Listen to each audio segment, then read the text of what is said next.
ഞാൻ നിങ്ങളുടെ ജോഗ്രഫി അധ്യാപകനാണ്. എൻ്റെ പേര് അക്ബർ. നമ്മൾ ഇന്ന് ഡിസ്കസ് ചെയ്യുന്നത് ജോഗ്രഫിയുടെ ഭാഗം 1-ലെ 3-ാമത്തെ പാഠഭാഗമാണ്. ചാപ്റ്ററിന്റെ പേര് ഞാൻ ആദ്യം പറയാം. മാനവ വിഭവശേഷി വികസനം ഇന്ത്യയിൽ, human resource development in India. മാനവ വിഭവശേഷി വികസനം ഇന്ത്യയിൽ എന്നാണ് നമ്മുടെ പാഠഭാഗത്തിന്റെ പേര്. നോക്കുക, മാനവ വിഭവശേഷി വികസനം ഇന്ത്യയിൽ, human resource development in India എന്നുള്ളതാണ് നമ്മുടെ പാഠഭാഗത്തിന്റെ പേര്. SSLC എക്സാമിന് 4 മാർക്ക് മുതൽ ഏകദേശം ഒരു 8 മാർക്ക് വരെ ചോദിക്കുന്ന ഒരു പാഠഭാഗമാണ് ഈ 3-ാമത്തെ പാഠഭാഗം. കുട്ടികളൊന്ന് നന്നായിട്ട് ശ്രദ്ധിച്ചു കഴിഞ്ഞാൽ ഈ പാഠഭാഗത്തിന് വളരെ സിമ്പിൾ ആയിട്ട് മുഴുവൻ മാർക്ക് തന്നെ സ്കോർ ചെയ്യാൻ പറ്റുന്ന, വളരെ സിമ്പിൾ ആയിട്ട് തന്നെ കുട്ടികൾക്ക് ക്യാച്ച് ചെയ്യാൻ പറ്റുന്ന ഒരു പാഠഭാഗമാണ് ഹ്യൂമൻ റിസോഴ്സ് ഡെവലപ്മെന്റ് ഇന്ത്യ, മാനവ വിഭവശേഷി വികസനം ഇന്ത്യയിൽ എന്നുള്ള ഈ ഒരു പാഠഭാഗം. അപ്പോൾ ഇവിടെ ഈ ഒരു ചാപ്റ്ററിലേക്ക് നമ്മൾ പ്രവേശിക്കുന്നതിന് മുൻപ് എന്താണ് മാനവ വിഭവം എന്ന് നമുക്ക് മനസ്സിലാവണം. എന്താണ് ഹ്യൂമൻ റിസോഴ്സ് കൊണ്ട് ഉദ്ദേശിക്കുന്നത് എന്ന് നമുക്ക് മനസ്സിലാവും. അപ്പോൾ നമ്മളെല്ലാവരും ഒരു മഹാമാരിയെ, COVID-19 കൊറോണ വൈറസ് എന്നൊരു മഹാമാരിയെ നേരിടുന്ന ആ ഒരു ഘട്ടത്തിലാണ്, അല്ലെ, അതിതീവ്രമായ ഘട്ടത്തിലാണ് നമ്മളെല്ലാവരും മുന്നോട്ട് പോകുന്നത്. അതിന്റെ ആ ഒരു ബുദ്ധിമുട്ടിനെ കുറിച്ചൊന്നും ആർക്കും വിശദീകരിച്ച് നൽകേണ്ടതില്ല. അപ്പൊ COVID-19, അതായത് ഈ ഒരു കൊറോണ വൈറസിന് നേരിടുന്ന ഈ ഒരു സമയത്ത് നമുക്ക് ആരുടെയൊക്കെ സേവനങ്ങളാണ് നമ്മൾ ഉപയോഗപ്പെടുത്തുന്നത്? പ്രധാനമായിട്ടും നമ്മൾ ഈ ഒരു COVID-19 അതിൽ നിന്ന് മുക്തി നേടുന്നതിന് വേണ്ടി, ആ ഒരു വൈറസിനെ പ്രതിരോധിക്കുന്നതിന് വേണ്ടി നമ്മൾ ആരുടെയൊക്കെ സേവനങ്ങളാണ് കൂടുതലായിട്ട് ഉപയോഗപ്പെടുത്തുന്നതിലാണ്. മക്കളൊന്ന് പറഞ്ഞോളൂ, ആരുടെയൊക്കെ ആയിരിക്കാം? നമ്മൾ പ്രധാനമായിട്ട് ഒരുപാട് ആളുകളുണ്ട്, പക്ഷെ നമ്മൾ ഏറ്റവും പ്രധാനപ്പെട്ടവരെ മാത്രം മെൻഷൻ ചെയ്യുകയാണെങ്കിൽ നമ്മൾ ആരുടെയൊക്കെ സേവനം ഇവിടെ ഉപയോഗപ്പെടുത്തുന്നുണ്ട്? യെസ്, ഡോക്ടർമാരുടെ ഉപയോഗപ്പെടുത്തുന്നുണ്ട്, അല്ലേ? അതുപോലെ തന്നെ നഴ്സുമാർ, അവർ ഒഴിച്ചുകൂടാൻ പറ്റാത്തതാണ്. അതുപോലെ ഹെൽത്ത് വർക്കേഴ്സിൽ, ആരോഗ്യ പ്രവർത്തകരുടെ സേവനം നമ്മൾ എന്ത് ചെയ്യുന്നുണ്ട്? ഉപയോഗപ്പെടുത്തുന്നുണ്ട്. അതുപോലെ തന്നെ ഉദ്യോഗസ്ഥരില്, പോലീസുകാർ, അതുപോലെ യൂണിഫോം പോസ്റ്റിൽ വരുന്ന ഫോറസ്റ്റ്, ആ ഒരു രീതിയിലുള്ള യൂണിഫോം പോസ്റ്റിൽ വരുന്ന ഉദ്യോഗസ്ഥർ, മിലിറ്ററിക്കാരുടെ സർവീസ് വരെ നമ്മൾ ഉപയോഗപ്പെടുന്നുണ്ട്. ആളുകൾ ലോക്ക്ഡൌൺ കാര്യങ്ങൾ പ്രഖ്യാപിച്ച സമയത്ത് അത് കറക്റ്റായിട്ട് പാലിക്കുന്നുണ്ടോ നോക്കുന്നതിന് വേണ്ടി ഉദ്യോഗസ്ഥരുടെ സേവനങ്ങൾ നമ്മൾ ഉപയോഗപ്പെടുത്തിയിരുന്നതാണ്. അതുപോലെ തന്നെ പൊളിറ്റിക്കൽ വർക്കേഴ്സ്, രാഷ്ട്രീയ പ്രവർത്തകർക്ക് വേണ്ട നിർദ്ദേശം നൽകാനും, അതുപോലെ ആർട്ടിസ്റ്റുകൾ, സിനിമ ആർട്ടിസ്റ്റുകൾക്ക് വേണ്ട നിർദ്ദേശങ്ങളൊക്കെ എന്ത് ചെയ്യുന്നത്? അഡ്വർടൈസ്മെന്റിലൂടെ, ഗവൺമെന്റിന്റെ ആ ഒരു മാർഗനിർദ്ദേശത്തിലൂടെയൊക്കെ എന്ത് ചെയ്യുന്നുണ്ട്? ഇതിനു വേണ്ടി ഒരുപാട് ആളുകൾ പ്രവർത്തിക്കുന്നുണ്ട്. അതോടൊപ്പം തന്നെ നമ്മുടെ എല്ലാ ജനങ്ങളും എന്ത് ചെയ്യുന്നുണ്ട്? ഈ ഒരു മഹാമാരിയെ ചെറുത്ത് തോൽപ്പിക്കുന്നതിന് വേണ്ടി നമ്മുടേതായ രീതിയിൽ അറിഞ്ഞു പ്രവർത്തിക്കുന്നുണ്ട്, അല്ലെ? അപ്പൊ ഈ ഒരു COVID-19 എന്ന മഹാമാരിയെ ചെറുത്ത് തോൽപ്പിക്കുന്നതിന് വേണ്ടി തന്നെ നമുക്ക് എന്ത് ചെയ്യുന്നുണ്ട്? ഒരുപാട് ആളുകളുടെ സേവനം ഉപയോഗപ്പെടുത്തേണ്ടതായി വരുന്നുണ്ട്. ഒരുപാട് ആളുകളുടെ മനുഷ്യ അധ്വാനം നമുക്ക് വേണ്ടി വരുന്നുണ്ട്, അല്ലെ? ഇപ്പൊ നഴ്സുമാരുടെ ഒക്കെ കഥ നമ്മൾ എടുക്കുകയാണെങ്കിൽ അവർക്കൊന്നും യാതൊരു രീതിയിലുള്ള റെസ്റ്റും ഇല്ലാതെ അവരെന്ത് ചെയ്യുന്നു? രാത്രിയെന്നോ പകലെന്നോ നോക്കാതെ നമുക്ക് വേണ്ടി പ്രവർത്തിക്കുന്നുണ്ട്. അപ്പൊ അവരുടെയൊക്കെ സേവനം നമ്മൾ ഉപയോഗപ്പെടുന്നുണ്ട്, ഡോക്ടർമാരുടെയൊക്കെ സേവനം ഉപയോഗപ്പെടുത്തുന്നുണ്ട്, അല്ലെ? അപ്പോ ഈ ഒരു രോഗത്തെ, ഈ ഒരു മഹാമാരിയെ ചെറുത്ത് തോൽപ്പിക്കുന്നതിന് വേണ്ടി നമുക്ക് ഒരുപാട് ആളുകളുടെ മനുഷ്യാധ്വാനം ആവശ്യമെങ്കിൽ ഒരു രാജ്യത്തിന്റെ പുരോഗതിക്കും അതുപോലെ എന്ത് ചെയ്യണം? ആളുകളുടെ, ആ രാജ്യത്തിലെ ജനങ്ങളുടെ മനുഷ്യാധ്വാനം, അവരുടെ കഠിനാധ്വാനം ആവശ്യമാണ്. നമ്മുടെ രാജ്യത്തിലെ ആളുകളൊന്നും ഒരു ജോലിയിലും ഏർപ്പെടാതെ വെറുതെ ഇങ്ങനെ നടക്കുകയാണെങ്കിൽ നമ്മുടെ രാജ്യത്തിന് ഏതെങ്കിലും രീതിയിലുള്ള വികസനമോ ഏതെങ്കിലും രീതിയിലുള്ള പ്രോഗ്രസോ സാധ്യമാവില്ല എന്നുള്ളതാണ്. ഇപ്പോ നമ്മുടെ ചൈനയെ പോലുള്ള രാജ്യത്ത് എടുക്കുകയാണെങ്കിൽ, ചൈനയൊക്കെ അമേരിക്കയോടൊക്കെ കിടപിടിക്കുന്ന രീതിയിലുള്ള സാമ്പത്തിക വളർച്ച നേടിയ ഒരു രാജ്യമാണ് ചൈന. അപ്പൊ ഈ ചൈനയിലൊക്കെ അത്രയും അധികം വികസനം ഉണ്ടായത് അവിടുത്തെ ആളുകളുടെ കഠിനാധ്വാനം കൊണ്ട് തന്നെയാണ്, അവർ പ്രവർത്തിക്കുന്നത് കൊണ്ട് തന്നെയാണ്. നമ്മുടെ മാർക്കറ്റിൽ നോക്കുകയാണെങ്കിൽ ചൈനയുടെ പ്രൊഡക്റ്റാണ് കൂടുതലായിട്ട് ഉണ്ടാവും, അല്ലെ? അത് വെറുതെ വന്നതല്ല, അത് അവർ ഉത്പാദിപ്പിച്ചതാണ്, അത് അവർ അധ്വാനിച്ച് നേടിയെടുത്തതാണ്, അവരുടെ സാങ്കേതിക വിദ്യയൊക്കെ അവർ വികസിപ്പിച്ചെടുത്തതാണ്. അപ്പൊ ഒരു രാജ്യത്തിന്റെ വികസനത്തിന് ആ രാജ്യത്തിലെ ജനങ്ങളുടെ കായികാധ്വാനം, അവരുടെ അധ്വാന ശേഷി എന്ത് ചെയ്യണം? ഉപയോഗപ്പെടുത്തണം എന്നുള്ളതാണ്. അപ്പൊ നമ്മള് ഈ ഒരു ചാപ്റ്ററിൽ ആദ്യം പഠിക്കുന്ന പോയിന്റ് എന്ന് പറയുന്നത് ജനങ്ങളുടെ ജോലി ചെയ്യാനുള്ള കഴിവിന് ആ സംഭവത്തെയാണ് നമ്മൾ ഹ്യൂമൻ റിസോഴ്സ് അല്ലെങ്കിൽ മാനവ വിഭവം എന്ന് പറയുന്നത്. നമ്മൾ ഈ ചാപ്റ്ററിൽ ആദ്യമായിട്ട് പഠിക്കുന്ന പോയിന്റ് എന്ന് പറയുന്നത് എന്താണ് മാനവ വിഭവം? What do you mean by human resource എന്നതാണ് നമ്മൾ പഠിക്കുന്നത്. എന്താണ് മാനവ വിഭവം എന്ന് ചോദിച്ചു കഴിഞ്ഞാൽ സിമ്പിൾ ആയിട്ട് ഉൽപാദന രംഗത്ത് ഉപയോഗപ്പെടുത്താൻ സാധിക്കുന്ന അധ്വാന ശേഷിയുള്ള ജനങ്ങളെയാണ് നമ്മൾ എന്ത് പറയുന്നത് മാനവ വിഭവമായിട്ട് പരിഗണിക്കുന്നത്. എന്താണ് ഞാൻ പറഞ്ഞത് ഒന്നുകൂടെ പറയാൻ ശ്രദ്ധിക്കുക. ഉൽപാദന രംഗത്ത് ഉപയോഗപ്പെടുത്താൻ സാധിക്കുന്ന അധ്വാന ശേഷിയുള്ള ജനങ്ങളെയാണ് നമ്മൾ മാനവ വിഭവം എന്ന് പറയുന്നത്. അപ്പൊ എന്താ പറഞ്ഞേ? ഏതെങ്കിലും രീതിയിലുള്ള ജോലി ചെയ്യാൻ കഴിയുന്ന, ഏതെങ്കിലും ഉൽപാദന മേഖലയിൽ പ്രവർത്തിക്കാൻ കഴിയുന്ന, ഏതും ആവാം, കാർഷിക മേഖലയിലാവാം, ഏതെങ്കിലും കൃഷി ചെയ്യുന്നവരായിക്കോട്ടെ, അല്ലെങ്കിലോ ഏതെങ്കിലും രീതിയിലുള്ള വ്യാവസായിക മേഖലയിൽ ഏതെങ്കിലും കച്ചവടമായിട്ടോ അല്ലെങ്കിൽ ഇൻഡസ്ട്രിയൽ സെക്ടറിൽ വർക്ക് ചെയ്യുന്നവരാവാം, അഗ്രികൾച്ചർ സെക്ടർ ആവാം, ഇൻഡസ്ട്രിയൽ സെക്ടർ, അല്ലെങ്കിൽ സർവീസ് സെക്ടറിലെ സേവന മേഖലയിലാവാം. ഞാൻ നേരത്തെ സൂചിപ്പിച്ചു, ഡോക്ടർമാരോ അധ്യാപകരോ ബാങ്ക് ഉദ്യോഗസ്ഥരോ ഗവൺമെന്റ് ജോലി, ഏത് മേഖലയിലായാലും കുഴപ്പമില്ല, അവരെന്ത് ചെയ്യണം? അവരുടെ അധ്വാന ശേഷി ഉപയോഗപ്പെടുത്തണം. ഏതെങ്കിലും രീതിയിൽ ഉൽപാദന മേഖലയിൽ ഉപയോഗപ്പെടുത്താൻ സാധിക്കുന്ന അധ്വാന ശേഷിയുള്ള ജനങ്ങളെയാണ് നമ്മൾ എന്തായിട്ട് പരിഗണിക്കുന്നത്? മാനവ വിഭവമായിട്ട് പരിഗണിക്കുന്നത്. അപ്പൊ ജോലി ചെയ്യാൻ കഴിയുന്ന ആളുകൾ ഉണ്ടെങ്കിൽ, അവരുടെ അധ്വാന ശേഷി ഉണ്ടെങ്കിൽ, നല്ല രീതിയിൽ അവർ അധ്വാനിക്കുന്നുണ്ടെങ്കിലാണ് എന്ത് ചെയ്യുക?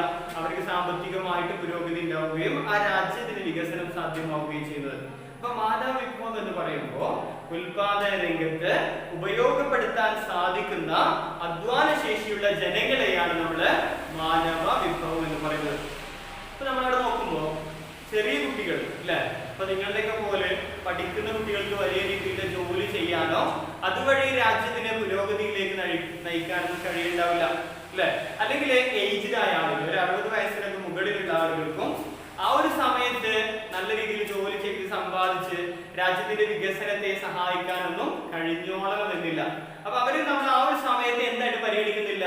മാനവ വിഭവമായിട്ട് പരിഗണിക്കുന്നില്ല. കുട്ടികൾ ഭാവിയിൽ അവർ എന്ത് ചെയ്യുന്നു? വളർന്ന് വലുതായി ജോലി ചെയ്ത് സമ്പാദിച്ച് രാജ്യത്തിന്റെ വികസനത്തെ സഹായിക്കും. ഇപ്പോ ഏജ്ഡ് ആയ ആളുകൾ ഒരു മുൻപ് എന്താണ്, അവരും ഈ ഒരു രീതിയിലൊക്കെ രാജ്യത്തിന്റെ വികസനത്തെ സഹായിച്ചിരുന്നവരാണ്. അപ്പൊ ഈ ഒരു സമയത്ത് എന്ത് ചെയ്യുന്നു? കഴിയുന്നില്ല എന്നുള്ളൂ. അപ്പൊ നമ്മൾ മാനവ വിഭവം എന്ന് പറയുമ്പോൾ എന്താണെന്ന് പറഞ്ഞു. ഇനി അതിന്റെ ഇംഗ്ലീഷ് നമ്മൾ പറഞ്ഞു നോക്കുകയാണെങ്കിൽ what do you mean by human resource എന്ന് ചോദിച്ചു കഴിഞ്ഞാൽ human resource refers to the people who have the manpower which can be utilized in the production sector. ഒന്നുകൂടെ പറയാം. Human resource refers to the people who have the manpower which can be utilized in the production sector. Human resource refers to the people, ജനങ്ങളാണ് അല്ലേ. Who have the manpower, അവർക്ക് എന്തിന്റെ manpower ഉണ്ട്? അധ്വാന ശേഷി ഉണ്ട്, അവർക്ക് വർക്ക് ചെയ്യാനുള്ള എബിലിറ്റി ഉണ്ട്. Who have the manpower, ആ manpower എങ്ങനെയാണ്? Which can be utilized in the production sector.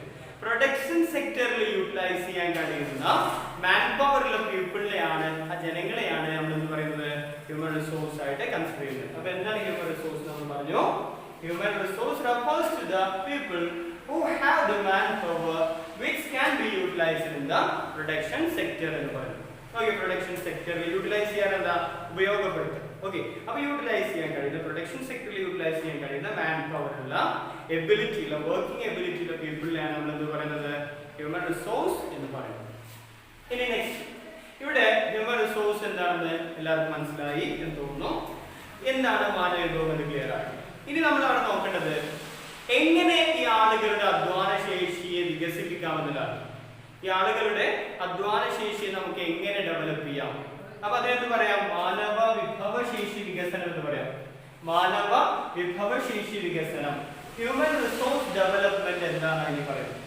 അപ്പൊ ശ്രദ്ധിക്കുക, ഒരാളുടെ അധ്വാനിക്കാനുള്ള കഴിവിനെ വികസിപ്പിക്കാൻ നമുക്ക് അയാൾക്ക് എന്തൊക്കെ നൽകാനായിട്ട് കഴിയും? എന്തൊക്കെ ഉണ്ടെങ്കിലാണ് ഒരാൾക്ക് നന്നായിട്ട് അധ്വാനിക്കാൻ കഴിയുക? അയാൾക്ക് അയാളുടെ ആരോഗ്യം സംരക്ഷിച്ചുകൊണ്ട് നല്ല രീതിയിൽ വർക്ക് ചെയ്യാൻ പറ്റുന്നതാണ്. അപ്പൊ ഒന്നാമത്തെ കാര്യം എന്ന് പറയുന്നത് ആളുകളുടെ അധ്വാന ശേഷിയായ ആളുകളുടെ മാനവ വിഭവത്തെ നമ്മൾ വികസിപ്പിക്കുന്നതിന് വേണ്ടി ആദ്യമായിട്ട് നൽകേണ്ടത് വിദ്യാഭ്യാസമാണ്, എഡ്യൂക്കേഷനാണ് അല്ലെ. ഒരാൾക്ക് നല്ല രീതിയിൽ വിദ്യാഭ്യാസം ഉണ്ടെങ്കിൽ അയാൾക്ക് എന്ത് ചെയ്യാൻ പറ്റും? നല്ല രീതിയിൽ ജോലി ചെയ്യാൻ കഴിയുമെന്നുള്ളതാണ്. ഇപ്പൊ നമ്മൾ ഏതെങ്കിലും ഒരു ജോലി പോയി ചെയ്യാൻ അതിനെക്കുറിച്ച് വ്യക്തമായ ധാരണ ഉണ്ടെങ്കിൽ വ്യക്തമായ അറിവുണ്ടെങ്കിൽ നമുക്ക് നന്നായിട്ട് ചെയ്യാൻ കഴിയുമെന്നുള്ളതാണ്. ഇപ്പൊ നമ്മൾ ഏതെങ്കിലും ഒരു സംഭവത്തിന് മെക്കാനിക് ആണ് കരുതുക, നമ്മൾ ഏതെങ്കിലും ഇലക്ട്രോണിക് മെഷീൻ റിപ്പയർ ചെയ്യാൻ കരുതുക. ആ ഒരു സമയത്ത് നമുക്ക് അതിന്റെ മെഷീനെ കുറിച്ചോ അതിന്റെ പ്രവർത്തനങ്ങളെ കുറിച്ചോ ഒന്നും അറിയില്ലെങ്കിൽ നമുക്ക് നന്നായിട്ട് ആ ജോലി ചെയ്യാൻ കഴിയുമോ? ഇല്ല. ഏത് മേഖലയിലാണെങ്കിലും വിദ്യാഭ്യാസം ആവശ്യമാണ്. ആ മേഖലയുമായി ബന്ധപ്പെട്ട വിദ്യാഭ്യാസം ആവശ്യമാണ്. രണ്ടാമത്തത് ആരോഗ്യ പരിപാലനമാണ്, ഹെൽത്ത് കെയർ ആണ് അല്ലെ. ആളുകൾക്ക് ജോലി ചെയ്യണമെങ്കിൽ എന്ത് വേണം? അവർക്ക് ആരോഗ്യം വേണം. അവരെന്തായിരിക്കണം? ഹെൽത്തി ഫിറ്റ് ആയിരിക്കണം എന്നുള്ളതാണ് അല്ലെ. അവർ ആരോഗ്യമുള്ള ആളുകളായിരിക്കണം എന്നുള്ളതാണ്. ഒരാൾക്ക് നല്ല അറിവും കാര്യങ്ങളൊക്കെ ഉണ്ട്, അയാൾക്ക് നന്നായി ജോലി ചെയ്യാനും സംഭവങ്ങളൊക്കെ അറിയാം, പക്ഷെ എന്താണ്, അയാൾക്ക് എഴുന്നേറ്റ് നിൽക്കാൻ കഴിയുന്നില്ലെങ്കിൽ, അയാൾക്ക് ജോലി ചെയ്യാനുള്ള ആരോഗ്യമില്ലെങ്കിൽ അല്ലെ, ഒരു പരിധി വരെ അദ്ദേഹത്തിന് നന്നായി ചെയ്യാൻ കഴിയില്ല എന്നുള്ളതാണ്. അപ്പോ ആരോഗ്യ സംരക്ഷണം അല്ലെ, ആരോഗ്യ പരിപാലനം എന്താണ്? ഹ്യൂമൻ റിസോഴ്സ് അതായത് മാനവശേഷി വികസിപ്പിക്കുന്നതിന് അനിവാര്യമാണ്. നമ്മൾ എങ്ങനെയാണ് ആരോഗ്യം പരിപാലിക്കുക?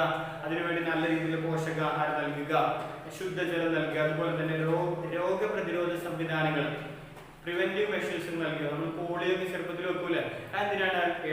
രോഗങ്ങൾ വരാതിരിക്കാനൊക്കെയാണ് അല്ലെ. അപ്പൊ അതുപോലെ നമ്മൾ എന്ത് ചെയ്യുക? രോഗപ്രതിരോധ സംവിധാനങ്ങളിലൂടെയും നല്ല രീതിയിലുള്ള ചികിത്സകൾ കൊടുത്തിട്ട് നല്ല രീതിയിൽ ആഹാരം നൽകി ആളുകളുടെ ആരോഗ്യം എന്ത് ചെയ്യുക? പരിപാലിച്ചു കൊണ്ടുവരിക. അതുപോലെ തന്നെ പരിശീലനം. ഏതൊരു ജോലിയെയും നല്ല രീതിയിലാക്കുന്നത്, ഏതൊരു ജോലിയെയും പെർഫെക്റ്റ് ആക്കുന്നത് നല്ല രീതിയിൽ പരിശീലനം ലഭിക്കുമ്പോഴാണ് അല്ലെ. നമ്മൾ ഏതൊരു കാര്യവും പെട്ടെന്ന് ഒരു സുപ്രഭാതത്തിൽ എന്താണ് നമുക്കത് പഠിഞ്ഞ് നമ്മൾ അതിൽ മാസ്റ്ററി നേടുന്നില്ല. നമ്മൾ ഏതൊരു കാര്യമാണെങ്കിലും എന്താണ് അതില് ഒരു പരിശീലനമുണ്ട്. നിങ്ങൾ സ്കൂളിലൊക്കെ നിങ്ങൾ കണ്ടിട്ടുണ്ടാവും, ട്രെയിനിങ്ങിനായിട്ട് ടീച്ചേഴ്സ് ഒക്കെ വരാറുണ്ട് അല്ലെ. അത് ആ ടീച്ചർമാരുടെ ട്രെയിനിങ് പീരീഡ് ആണ്, അവർക്ക് പരിശീലനം ലഭിക്കുന്ന സമയമാണ്. ആ ട്രെയിനിങ്ങിലൂടെ പോയി കഴിഞ്ഞാൽ പിന്നെ അവർക്ക് എന്ത് ചെയ്യാൻ പറ്റും? കോൺഫിഡൻസ് ആയിട്ട് കാര്യങ്ങള് ക്ലാസ്സുകൾ ചെയ്യാൻ കഴിയും എന്നുള്ളതാണ്. അപ്പൊ ഏതൊരു കാര്യത്തിനും പരിശീലനം ആവശ്യമാണ്. നമ്മൾ ഡ്രൈവിംഗ് പഠിക്കാതെ കരുതുക, വാഹനം ഓടിക്കാൻ വേണ്ടി പഠിക്കാൻ, പെട്ടെന്ന് നമ്മൾ വാഹനത്തിനൊക്കെ കയറിയിട്ട് നമ്മൾ വലിയൊരു ഡ്രൈവറായി മാറുന്നില്ല. നമ്മൾ എന്ത് ചെയ്യുന്നു? ഘട്ടഘട്ടമായ പരിശീലനത്തിലൂടെയാണ് എന്ത് ചെയ്യുക? ആ ഒരു ജോലി നന്നായി ചെയ്യാനായിട്ട് നമ്മൾ പ്രാപ്തമാവുക എന്നതാണ്. അപ്പൊ നന്നായിട്ട് പരിശീലനം ലഭിക്കുക, വിദ്യാഭ്യാസം വേണം. രണ്ടാമതായിട്ട് നമ്മൾ പറഞ്ഞു ആരോഗ്യം പരിപാലിക്കണം. മൂന്നാമതായിട്ട് പരിശീലനം ലഭിക്കണം എന്നുള്ളതാണ്. മലയാളം മീഡിയം ടെക്സ്റ്റ് ബുക്കിൽ നൈപുണ്യ വികസനം എന്നൊരു വാക്കുകൂടെ നിങ്ങൾക്ക് കാണാൻ സാധിക്കുന്നതാണ്. നൈപുണ്യ വികസനം എന്ന് പറഞ്ഞു കഴിഞ്ഞാൽ നൈപുണ്യം എന്ന് പറഞ്ഞാൽ കഴിവ് എന്നുള്ളതാണ്. നൈപുണ്യ വികസനം എന്ന് പറഞ്ഞാൽ അവിടെ എന്ത് ചെയ്യുക? കഴിവുകളൊക്കെ വികസിപ്പിച്ച് കൊണ്ടുവരിക എന്നുള്ളതാണ്. ആ വാക്ക് എഴുതിയിട്ടില്ലെങ്കിൽ കുഴപ്പമൊന്നുമില്ല. അപ്പൊ എന്താണ് മാനവ വിഭവശേഷി വികസനത്തിന് നമ്മൾ നിർവചനം കൊടുക്കുകയാണെങ്കിൽ, നമ്മളിപ്പോ പറഞ്ഞു ഏതൊക്കെ കാര്യങ്ങളാണ് മാനവ വിഭവത്തെ വികസിപ്പിക്കാനായിട്ട് നൽകേണ്ടതെന്ന് പറഞ്ഞു. ഏതൊക്കെയാണ്? ഒന്നാമത് നമ്മൾ പറഞ്ഞു വിദ്യാഭ്യാസം നൽകണം, രണ്ടാമത് ആരോഗ്യം പരിപാലിക്കണം, മൂന്നാമത് പരിശീലനം നൽകണം എന്നുള്ളതാണ്. ഈ ഒരു രീതിയിൽ ഇത് മൂന്ന് നൽകി കഴിഞ്ഞാൽ നമ്മൾ മനുഷ്യന്റെ ഏതൊക്കെ രീതിയിലുള്ള കഴിവുകളെയാണ് വികസിപ്പിക്കാൻ കഴിയുക എന്നുള്ളതാണ്. പ്രധാനമായിട്ട് രണ്ട് രീതിയിലുള്ള കഴിവുകളാണ് ഇവിടെ പറയുന്നത്. ഒന്ന് ശാരീരികമായ കഴിവ്, ഫിസിക്കൽ ഫിറ്റ്നസ് ആണ്. രണ്ടാമത്തത് അല്ലെങ്കിൽ ശാരീരികമായ ആരോഗ്യം, രണ്ടാമത് മാനസികമായ കഴിവ്. മാനസികമായിട്ട് കഴിവുണ്ട് എന്നുള്ളതാണ്. എന്ന് പറയുമ്പോൾ നമ്മുടെ ഒരു കാര്യം ചെയ്യണമെങ്കിൽ നമുക്ക് അതില് ആത്മവിശ്വാസം ആവശ്യമാണ്, കോൺഫിഡൻസ് ആവശ്യമാണ് അല്ലെ. കോൺഫിഡൻസ് ഉണ്ടെങ്കിലാണ് നമുക്ക് നന്നായിട്ട് ചെയ്യാൻ കഴിയുള്ളൂ എന്നുള്ളതാണ്. അപ്പൊ ഒരു കാര്യത്തെ കുറിച്ച് നമുക്ക് വ്യക്തമായ വിദ്യാഭ്യാസം, ആ ഒരു കാര്യത്തെ കുറിച്ച് വ്യക്തമായ അറിവും നല്ല രീതിയിലുള്ള വിദ്യാഭ്യാസവും, നമുക്ക് ആരോഗ്യം എന്താണ്, ആരോഗ്യപരമായിട്ട് വലിയ പ്രയാസങ്ങളൊന്നുമില്ല, നമുക്ക് വേണ്ട രീതിയിലുള്ള പരിശീലനം ലഭിച്ചിട്ടുണ്ടെങ്കിൽ നമുക്ക് നല്ല ആത്മവിശ്വാസത്തോടു കൂടി നന്നായിട്ട് ചെയ്യാൻ കഴിയും എന്നുള്ളതാണ്. അപ്പൊ നമ്മള് ഒരു പെയിന്റിംഗ് വർക്കറാണ് കരുതുക. നമ്മളൊരു ബിൽഡിങ്ങിന്റെ മുകളിൽ നിന്ന് പെയിന്റ് ചെയ്യാണ്. നമ്മൾ കറക്റ്റായിട്ട് സേഫ്റ്റി മെഷേഴ്സ് ഉപയോഗിച്ചിട്ടുണ്ട്, കറക്റ്റായിട്ട് ബെൽറ്റ് കാര്യങ്ങളൊക്കെ ഇട്ടിട്ടൊക്കെ തന്നെയാണ് ചെയ്യുന്നത്, പെയിന്റ് ചെയ്യുന്നതിന്റെ കൂടെ. നമ്മുടെ മനസ്സിൽ ഇങ്ങനെ ഒരു പേടി, ഞാൻ ചെയ്യുമ്പോൾ വിഴോ എന്ന് കരുതിയിട്ട് അയാൾ ചെയ്യുകയാണെങ്കിൽ അത് നല്ല രീതിയിൽ ചെയ്യാൻ കഴിയില്ല എന്നുള്ളതാണ്. അപ്പൊ അയാൾക്ക് മാനസികമായ കഴിവില്ല, മാനസികമായിട്ട് കോൺഫിഡൻസ് ഇല്ല എന്നുള്ളതാണ്. അപ്പൊ നമ്മൾ മാനവ വിഭവശേഷി വികസനത്തിന് നമ്മൾ നിർവചനം കൊടുക്കുകയാണെങ്കിൽ നമ്മൾ പരിഗണിച്ച കാര്യങ്ങൾ ഇതൊക്കെയാണ്. ഒന്ന് എഡ്യൂക്കേഷൻ നൽകണം, രണ്ടാമത്തെ ഹെൽത്ത് കെയർ പ്രൊവൈഡ് ചെയ്യണം, മൂന്നാമത്തെ ട്രെയിനിങ്. അതിലൂടെ മെന്റൽ അതുപോലെ തന്നെ ഫിസിക്കൽ എബിലിറ്റീസ് ആണ് എന്ത് ചെയ്യുക? ഡെവലപ്പ് ചെയ്യുക നമ്മൾ പറഞ്ഞത്. മെന്റൽ അതുപോലെ തന്നെ ഫിസിക്കൽ എബിലിറ്റീസ് ഡെവലപ്പ് ചെയ്യും. അപ്പൊ നമുക്ക് അതിനെ ഡെഫിനിഷൻ ആക്കി കൊടുക്കുകയാണെങ്കിൽ, അതിനെ ഡിഫൈൻ ചെയ്യുകയാണെങ്കിൽ എങ്ങനെ ചെയ്യാവുന്നതാണ്?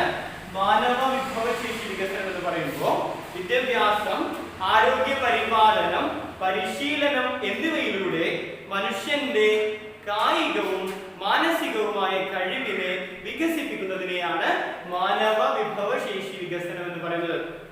എന്താ പറഞ്ഞേ? ശ്രദ്ധിക്കുക.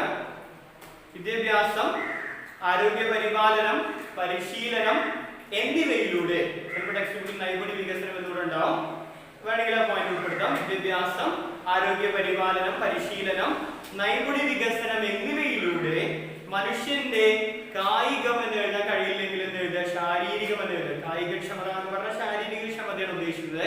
മനുഷ്യന്റെ ശാരീരികവും മാനസികവുമായ കഴിവിനെ വികസിപ്പിക്കുന്നതിനെയാണ് മാനവ വിഭവശേഷി വികസനം എന്ന് പറയുന്നത്. ഒന്നുകൂടെ പറയാം. വിദ്യാഭ്യാസം, ആരോഗ്യ പരിപാലനം, പരിശീലനം എന്നിവയിലൂടെ നൈപുണ്യ വികസനം എന്ന പോയിന്റ് ഉൾപ്പെടുത്തിയാലും ഇല്ലെങ്കിൽ കുഴപ്പമില്ല, വേണമെങ്കിൽ ഉൾപ്പെടുത്താം.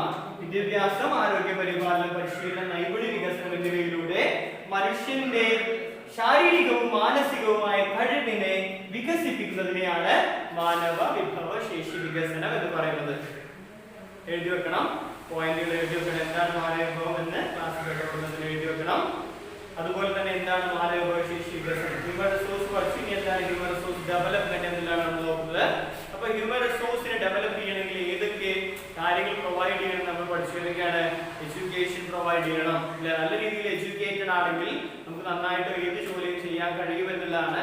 രണ്ടാമത്തെ ഹെൽത്ത് കെയർ ചെയ്യണം. ആളുകൾക്ക് ന്യൂട്രീഷൻ ഫുഡും അതുപോലെ തന്നെ നല്ല രീതിയിലുള്ള മെഡിക്കൽ ഫെസിലിറ്റീസ് ഒക്കെ നൽകിക്കൊണ്ട്, നല്ല രീതിയിലുള്ള മെഡിക്കൽ ഫെസിലിറ്റീസും നല്ല രീതിയിലുള്ള ന്യൂട്രീഷൻ ഫുഡ് കഴിഞ്ഞ പോഷകാഹാരം നൽകിക്കൊണ്ട് അവരുടെ ഹെൽത്ത് കെയർ ചെയ്യണം.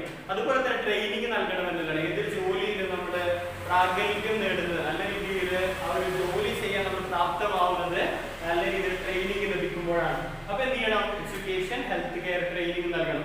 ഇങ്ങനെയൊക്കെ നൽകി കഴിഞ്ഞാൽ നമ്മുടെ ഏതൊക്കെ എബിലിറ്റീസ് ആണ് മനുഷ്യന്റെ, ഹ്യൂമൻസിന്റെ, മാൻസ് മനുഷ്യന്മാരുടെ ഏതൊക്കെ എബിലിറ്റീസ് ആണ് നമ്മൾ ഡെവലപ്പ് ചെയ്യാനുള്ളതാണ്. ഡെവലപ്പ് ചെയ്യുന്ന എബിലിറ്റീസ് എന്ന് പറയുന്നത് ഒന്ന് മെന്റൽ എബിലിറ്റീസ് ആണ്, മറ്റൊന്ന് ഫിസിക്കൽ എബിലിറ്റീസ് ആണ്. ഓക്കെ, ഫിസിക്കൽ എബിലിറ്റീസ് ആണ് നമ്മൾ പുറത്തെ ശാരീരികമായിട്ട് കണ്ടത്. മെന്റൽ എബിലിറ്റി ഉദ്ദേശിക്കുന്നത് കോൺഫിഡൻസ് ആണ്, നല്ല രീതിയിൽ ചെയ്യാനുള്ള ഒരു കറേജ്, കോൺഫിഡൻസ് ആണ് ഉദ്ദേശിക്കുന്നത്. അപ്പൊ നമുക്ക് എങ്ങനെ ഹ്യൂമൻ റിസോഴ്സ് ഡെവലപ്മെന്റിനെ നമുക്ക് എങ്ങനെ ഡിഫൈൻ ചെയ്യാമെന്ന് നോക്കുന്നത്. Human resource development is the development of man's physical and mental abilities through education, health care and training. ഒന്നുകൂടെ പറയാൻ ശ്രമിക്കുക. Human resource development is the development of man's physical and mental abilities through education, health care and training. നോക്കുക. Human resource development is the development of man's. Human resource development എന്ന് പറയുന്നത് is the development of man's physical and mental abilities. അത് മനുഷ്യന്മാരുടെ physical അതുപോലെ തന്നെ mental എബിലിറ്റീസിനെ develop ചെയ്യാണ്. ഏതിലൂടെയാണ് നമ്മൾ develop ചെയ്യുന്നത്? Education, health care and training. അപ്പോൾ നമുക്ക് എങ്ങനെ ഡിഫൈൻ ചെയ്യാം, എങ്ങനെ ഹ്യൂമൻ റിസോഴ്സ് ഡെവലപ്മെന്റിനെ ഡെഫിനിഷൻ നൽകാം എന്നുള്ളതാണ്. എങ്ങനെ ഡെഫിനിഷൻ നൽകാം? Yes, human resource development is the development of man's physical and mental abilities through education, health care and training. That's it. Okay. അപ്പോൾ എന്താണ് മാനവ വിഭവം എന്ന് നമ്മൾ പഠിച്ചു. എന്താണ് മാനവ വിഭവശേഷി വികസനം എന്ന് പഠിച്ചു. ഇനി ഇവിടെ നമ്മൾ ഒരു കാര്യം കൂടിയാണ് ഈ ഒരു ഭാഗത്ത് പഠിക്കുക. അതിന്റെ വിവിധ തലങ്ങൾ ഏതൊക്കെയാണ്? കഴിഞ്ഞ ഓണം എക്സാമിന്, കഴിഞ്ഞ ഫസ്റ്റ് ടേം എക്സാമിനൊക്കെ ചോദിച്ച, ഇതിനു മുൻപ് ഒരുപാട് തവണ ആവർത്തിച്ച് 4 മാർക്കിന് ചോദിക്കാവുന്ന ഒരു ചോദ്യമാണ്. 4 മാർക്കിന് പല ആവർത്തി എക്സാമുകൾക്ക് വന്നതാണ്. മാനവ വിഭവശേഷി വികസനത്തിന്റെ വിവിധ തലങ്ങൾ ഏതെല്ലാം? 4 പോയിന്റ് കറക്റ്റ് ആയിട്ട് പറയുന്നുണ്ട്. അതുകൊണ്ട് 4 മാർക്കിന് പലപ്പോഴും എക്സാമിൽ ചോദിക്കാറുണ്ട്. ശ്രദ്ധിക്കുക. മാനവ വിഭവശേഷി വികസനത്തിന്റെ വിവിധ തലങ്ങൾ. What are the different levels of human resource development എന്നുള്ള രീതിയിലൊക്കെ പലപ്പോഴും എക്സാമിൽ ചോദിച്ചു കണ്ടിട്ടുണ്ട്. Different levels. What are the different levels of human resource development? വിവിധ തലങ്ങൾ ഏതൊക്കെയാണ്? മാനവ വിഭവശേഷി വികസനത്തിന്റെ വിവിധ തലങ്ങള് പ്രധാനമായിട്ടും 4 എണ്ണമാണ് വരുന്നത്. എങ്ങനെയൊക്കെയാണ് ആളുകൾ അവരുടെ കഴിവ് വികസിപ്പിക്കുക എന്നുള്ളതാണ്. അവരുടെ അധ്വാന ശേഷിയെ വികസിപ്പിക്കാനുള്ള 4 തലം, അതിന്റെ വിവിധ തലങ്ങൾ എങ്ങനെയൊക്കെയാണ് നടക്കുന്നത് നമ്മൾ നോക്കുന്നത്. അതിൽ ഒന്നാമത് മാനവ വിഭവശേഷി വികസനത്തിന്റെ ഒന്നാമത്തെ തലം എന്ന് പറയുന്നത് വ്യക്തികൾ സ്വപരിശ്രമത്തിലൂടെ സ്വന്തം കഴിവുകൾ വികസിപ്പിക്കുന്നു. വ്യക്തികൾ സ്വപരിശ്രമത്തിലൂടെ സ്വന്തം കഴിവുകൾ വികസിപ്പിക്കുന്നു എന്ന് പറഞ്ഞു കഴിഞ്ഞാൽ, ചില ആളുകള് എല്ലാവരും നമ്മുടെ പൂർവികന്മാരെന്ന് പറഞ്ഞാൽ നമ്മളവരുടെ കാരണവന്മാർ അല്ലെ, അവരൊക്കെ കറക്റ്റ് ആയിട്ട് വിദ്യാഭ്യാസം ലഭിച്ചിട്ടെന്നല്ല ഓരോ ജോലി ചെയ്തിട്ടുള്ളതല്ല. ചില ആളുകള് സ്വന്തമായി കഠിനാധ്വാനം ചെയ്ത് സ്വന്തമായി പരിശ്രമിച്ച് എന്ത് ചെയ്യും, അവര് ഓരോ കഴിവുകൾ നേടിയെടുക്കുന്നതാണ്. അപ്പൊ ചില കേസില് വ്യക്തികൾ സ്വപരിശ്രമത്തിലൂടെ അവരുടെ സ്വന്തമായ എഫേർട്ടിലൂടെ അവരെന്ത് ചെയ്യും, അവരുടെ സ്കിൽസ് ഡെവലപ്പ് ചെയ്തെടുക്കുന്നതാണ്. അപ്പൊ ഒന്നാമത്തെ തലം വ്യക്തികൾ സ്വപരിശ്രമത്തിലൂടെ അവരുടെ കഴിവുകളെ വികസിപ്പിച്ചെടുക്കുന്നു എന്നുള്ളതാണ്. വ്യക്തികൾ സ്വന്തമായിട്ട് എന്ത് ചെയ്യുന്നു, അവരുടെ കഴിവ് ഒരു എഫേർട്ട് എടുത്തുകൊണ്ട് അവർ നന്നായിട്ട് കഠിനാധ്വാനം ചെയ്തുകൊണ്ട് എന്ത് ചെയ്യും, ഘട്ടഘട്ടമായിട്ട് അവരുടെ കഴിവുകളെ വികസിപ്പിച്ചെടുക്കും. Individuals take effort to develop their own skills. Individuals take effort. Individuals എന്തെങ്കിലും എഫേർട്ട് എടുക്കും, എന്തിന്, to develop their own skills. അവരുടെ സ്കിൽ തന്നെ ഡെവലപ്പ് ചെയ്യാൻ വേണ്ടി അവരെന്ത് ചെയ്യുന്നു, എഫേർട്ട് എടുക്കുന്നതാണ്. Individuals take effort to develop their own skill എന്നുള്ളതാണ് first level of human resource development. Individuals take effort എടുക്കുന്നതിന് to develop their own skill എന്നുള്ളതാണ്. രണ്ടാമത് അവിടെ മാനവ വിഭവശേഷി വികസനത്തിന്റെ രണ്ടാമത്തെ തലം എന്ന് പറയുന്നത് കുടുംബം വ്യക്തികളുടെ കഴിവുകൾ വികസിപ്പിക്കുന്നതിന് ആവശ്യമായ സൗകര്യങ്ങൾ ഒരുക്കുന്നു. Family create an environment to develop the potential of individuals. Family create an environment, അല്ലേ, environment നമുക്ക് പ്രൊനൗൺസ് ചെയ്യാം. Family create an environment. കുടുംബം എന്ത് ചെയ്യുന്നു, അതിനുള്ള അവസരം ഒരുക്കുന്നു. To develop the potential of individuals. Potential ആണ് സ്കിൽ, അല്ലേ. ഓരോ ഇൻഡിവിജ്വൽസിന്റെയും കഴിവുകൾ വികസിപ്പിക്കാൻ എന്ത് ചെയ്യുന്നു, കുടുംബം അവസരം ഒരുക്കുന്നു എന്നുള്ളതാണ്. കുടുംബം വ്യക്തികളുടെ കഴിവുകൾ വികസിപ്പിക്കുന്നതിന് ആവശ്യമായ സൗകര്യങ്ങൾ ഒരുക്കുന്നു, അല്ലെങ്കിൽ അതിനുള്ള സാഹചര്യം എന്ത് ചെയ്യുന്നു, ഒരുക്കി തരുന്നു എന്നുള്ളതാണ്. അപ്പൊ നിങ്ങളുടെ കുടുംബം നിങ്ങൾക്ക് എന്ത് ചെയ്യുന്നുണ്ട്, വിദ്യാഭ്യാസത്തിനുള്ള അതുവഴി നല്ലൊരു ജോലി സമ്പാദിക്കാനുള്ള അവസരം ഒരുക്കി തരുന്നുണ്ട്. അതിനു വേണ്ടിയിട്ടാണ് ഇഗ്നൈറ്റ് അക്കാഡമിയിൽ നിങ്ങളെ ട്യൂഷന് വേണ്ടി ചേർത്തിട്ടുള്ളത്. അപ്പൊ നിങ്ങളുടെ കുടുംബം എന്ത് ചെയ്യുന്നുണ്ട്, കഴിവ് വികസിപ്പിക്കാൻ ആവശ്യമായ ഒരു ഓപ്പർച്യൂണിറ്റി, ഒരു എൻവയൺമെന്റ് ക്രിയേറ്റ് ചെയ്ത് തരുന്നുണ്ട്. കുടുംബം വ്യക്തികളുടെ കഴിവുകൾ വികസിപ്പിക്കുന്നതിന് ആവശ്യമായ സാഹചര്യങ്ങൾ ഒരുക്കുന്നു. Family create an environment to the potential. Family create an environment to the development, the potential development of the potential of individuals. Okay, അപ്പോൾ രണ്ട് പോയിന്റ് നമ്മൾ പറയാം. മൂന്നാമത്തെ point, various agencies and institutions provide necessary facilities for education and training. വിവിധ സ്ഥാപനങ്ങളും ഏജൻസികളും എന്ത് ചെയ്യാറുണ്ട്, പഠനം, പരിശീലനം എന്നിവയ്ക്ക് ആവശ്യമായ സൗകര്യങ്ങൾ ഒരുക്കാറുണ്ട്. നേരത്തെ നമ്മൾ പറഞ്ഞു കുടുംബം എങ്ങനെയാണ് സൗകര്യങ്ങൾ ഒരുക്കുക എന്ന് പറഞ്ഞു. കുടുംബം എന്ത് ചെയ്യും, വലിയ സ്കൂളുകൾ ചേർത്ത് അല്ലെങ്കിൽ സ്കൂൾ പഠനം പൂർത്തിയാക്കിയ ആളുകളൊക്കെ ഏതെങ്കിലും രീതിയിലുള്ള കോഴ്സ് ഒക്കെ പഠിക്കാനായിട്ട് കൊണ്ടുപോയി ചേർക്കും, അല്ലെ. അല്ലെങ്കിൽ ഏതെങ്കിലും സ്ഥാപനങ്ങളിലൊക്കെ കൊണ്ടുപോയി, അല്ലെങ്കിൽ ഏതെങ്കിലും പിന്നെ ഒരു വർക്ക്ഷോപ്പിലൊക്കെ കൊണ്ടുപോയിട്ട് എന്താണ് അത് തൊഴിൽ പഠിച്ചെടുക്കുക എന്നൊക്കെ പറയില്ലേ, ആ രീതിയിൽ കുടുംബം അവസരം ഒരുക്കാറുണ്ട്. മൂന്നാമത് നമ്മൾ പറയുന്നത് വിവിധ സ്ഥാപനങ്ങളും ഏജൻസികളും പഠനം, പരിശീലനം എന്നിവയ്ക്ക് ആവശ്യമായ സൗകര്യങ്ങൾ ഒരുക്കുന്നു എന്നുള്ളതാണ്. Various agencies and institutions provide basic facilities for education and training. Various agencies and institutions provide basic facilities for education and training. ഇപ്പൊ നമ്മുടെ ഇഗ്നൈറ്റ്, അല്ലെ, ഇഗ്നൈറ്റ് എന്ന അക്കാഡമി നിങ്ങൾക്ക് ഏതിനുള്ള അവസരം ഒരുക്കുന്നത്, നമ്മള് വിദ്യാഭ്യാസത്തിനുള്ള അവസരം ഒരുക്കുന്നത്. ഫീസ് അടക്കമല്ല, അത് വേറെങ്കിലും ഇവിടെ എന്ത് ചെയ്യുന്നുണ്ട്, വിദ്യാഭ്യാസത്തിനുള്ള ഒരു അവസരം ഒരുക്കുന്ന ഒരു അക്കാഡമിയാണ്, ഒരു ഇൻസ്റ്റിറ്റ്യൂട്ടാണ് ഇഗ്നൈറ്റ് എന്ന് പറയുന്നത്, അല്ലെ. അതുപോലെ വിവിധ ഇൻസ്റ്റിറ്റ്യൂട്ടുകൾ വരുന്നത്. അതുപോലെ ചില സ്ഥാപനം നൽകുന്ന ട്രെയിനിങ് നൽകുക. അപ്പൊ നമ്മൾ ഡ്രൈവിംഗ് സ്കൂളിൽ പോയാൽ അവിടെ നമ്മളോട് ബുക്ക് എടുത്ത് ഇങ്ങനെ നമ്മൾ വായിച്ച് പഠിച്ചുകൊണ്ട് ഡ്രൈവിംഗ് പഠിക്കും. അവിടെ നമുക്ക് പരിശീലനം നൽകുക, വാഹനം ഓടിച്ചുകൊണ്ട് എന്ത് ചെയ്യും, അതിന് പരിശീലനം നൽകുക. അല്ലെങ്കിൽ നമ്മുടെ വീവിങ്ങില് തുന്നലൊക്കെ പഠിക്കാൻ വേണ്ടി പോയി കരുതുക, നമ്മളവിടെ പുസ്തകത്തിൽ ഇങ്ങനെ വായിച്ച് നോക്കിയിട്ട് നമുക്ക് പഠിക്കും, അല്ലെങ്കിൽ നമ്മൾ ട്രെയിൻ ചെയ്യുന്നതാണ്. അപ്പൊ ചില സ്ഥാപനങ്ങൾ പരിശീലനം നൽകുക, ചില സ്ഥാപനങ്ങള് വിദ്യാഭ്യാസത്തിനുള്ള അവസരം നൽകുക എന്നതാണ്. അപ്പൊ വിവിധ സ്ഥാപനങ്ങളും ഏജൻസികളും പഠനം, പരിശീലനം എന്നിവയ്ക്ക് ആവശ്യമായ സൗകര്യങ്ങൾ ഒരുക്കുക എന്നതാണ് മാനവ വിഭവശേഷി വികസനത്തിന്റെ മൂന്നാമത്തെ തലം എന്ന് പറയുന്നത്. അതിന് ഏറ്റവും അവസാനത്തത് രാഷ്ട്രം ജനങ്ങളുടെ കഴിവുകൾ വികസിപ്പിക്കുന്നതിന് ആവശ്യമായ സൗകര്യങ്ങൾ ഒരുക്കുന്നു. രാഷ്ട്രം ജനങ്ങളുടെ കഴിവുകൾ വികസിപ്പിക്കുന്നതിന് ആവശ്യമായ അടിസ്ഥാന സൗകര്യങ്ങൾ ഒരുക്കുന്നു എന്നുള്ളതാണ്. Nation provide the necessary facilities for the development of the skill of their people. അവിടുത്തെ പീപ്പിളിന് സ്കില്ല് ഡെവലപ്പ് ചെയ്യാനായിട്ട് നേഷൻ എന്ത് ചെയ്യുന്നു, നെസസറി ഫെസിലിറ്റീസ് പ്രൊവൈഡ് ചെയ്യുന്നു എന്നുള്ളതാണ്. Nation provide necessary facilities for its people to develop their skill. Nation provide necessary facilities for its people to develop their skill. അവർ skill develop ചെയ്യാൻ വേണ്ടി ഓരോ നേഷൻ എന്ത് ചെയ്യുന്നു, ആ നേഷനിലെ ആളുകൾക്ക് വേണ്ട നെസസറി ഫെസിലിറ്റീസ് ആണ് അടിസ്ഥാന സൗകര്യങ്ങൾ ഒരുക്കുന്നു. രാഷ്ട്രം ജനങ്ങളുടെ കഴിവുകൾ വികസിപ്പിക്കുന്നതിന് ആവശ്യമായ സാഹചര്യം ഒരുക്കുന്നു, സൗകര്യങ്ങൾ ഒരുക്കുന്നു എന്ന് പറഞ്ഞു കഴിഞ്ഞാൽ രാഷ്ട്രം നൽകുക എന്ന് പറഞ്ഞാൽ ഗവൺമെന്റിലൂടെ നൽകുന്നു എന്നതാണ്. നമുക്ക് വിദ്യാഭ്യാസം നൽകാനായി ഗവൺമെന്റ് സ്ഥാപനങ്ങളുണ്ട് നമ്മുടെ രാജ്യത്ത്. നമുക്ക് ആരോഗ്യ സംരക്ഷണത്തിനായി ഗവൺമെന്റ് ഹോസ്പിറ്റലുകളുണ്ട് അല്ലെ. നമുക്ക് പോഷകാഹാരം മറ്റും നൽകുന്നതിന് വേണ്ടി പൊതുവിതരണ സംവിധാനം അല്ലെ, പബ്ലിക് ഡിസ്ട്രിബ്യൂഷൻ സിസ്റ്റം എന്ന് പറയുന്നത് ഗവൺമെന്റ് ചെയ്യുന്നുണ്ട് റേഷൻ കടയിലൂടെ. അപ്പൊ ഈ ഒരു രീതിയാണ് നാലാമത്. രാഷ്ട്രം എന്ത് ചെയ്യാറുണ്ട്, ആ രാജ്യത്തെ ആ രാഷ്ട്രത്തിലെ ജനങ്ങളുടെ കഴിവ് വികസിപ്പിക്കാൻ ആവശ്യമായ സൗകര്യം ഒരുക്കുന്നുണ്ട്. അപ്പൊ നമ്മൾ ഈ പറഞ്ഞ കാര്യങ്ങളെല്ലാം ഒന്ന് കൺക്ലൂഡിൽ പറയാം, ശ്രദ്ധിക്കാം. നമ്മളിത് പഠിച്ചത് വെറും 3 പോയിന്റാണ്, 3 കാര്യങ്ങളാണ്. ഒന്ന്, എന്താണ് മാനവ വിഭവം? ഉൽപാദന രംഗത്ത് ഉപയോഗപ്പെടുത്താൻ സാധിക്കുന്ന അധ്വാന ശേഷിയുള്ള ജനങ്ങളെയാണ് നമ്മൾ മാനവ വിഭവം എന്ന് പറയുന്നത്. രണ്ടാമത്, മാനവ വിഭവശേഷി വികസനം എന്ന് പറയുന്നത്. എന്താണ് മാനവ വിഭവശേഷി വികസനം എന്ന് ചോദിച്ചു കഴിഞ്ഞാൽ വിദ്യാഭ്യാസം, ആരോഗ്യ പരിപാലനം, പരിശീലനം, നൈപുണ്യ വികസനം എന്നിവയിലൂടെ മനുഷ്യന്റെ ശാരീരികവും മാനസികവുമായ കഴിവിനെ പരിപോഷിപ്പിക്കുന്നതിനെയാണ് അല്ലെങ്കിൽ വികസിപ്പിക്കുന്നതിനെയാണ് മാനവ വിഭവശേഷി വികസനം എന്ന് പറയുന്നത്. അതിന്റെ വിവിധ തലങ്ങൾ ഏതെല്ലാം? ഒന്ന്, വ്യക്തികൾ സ്വപരിശ്രമത്തിലൂടെ സ്വന്തം കഴിവുകൾ വികസിപ്പിക്കുന്നു. കുടുംബം വ്യക്തികളുടെ കഴിവുകൾ വികസിപ്പിക്കുന്നതിന് ആവശ്യമായ സൗകര്യങ്ങൾ ഒരുക്കുന്നു.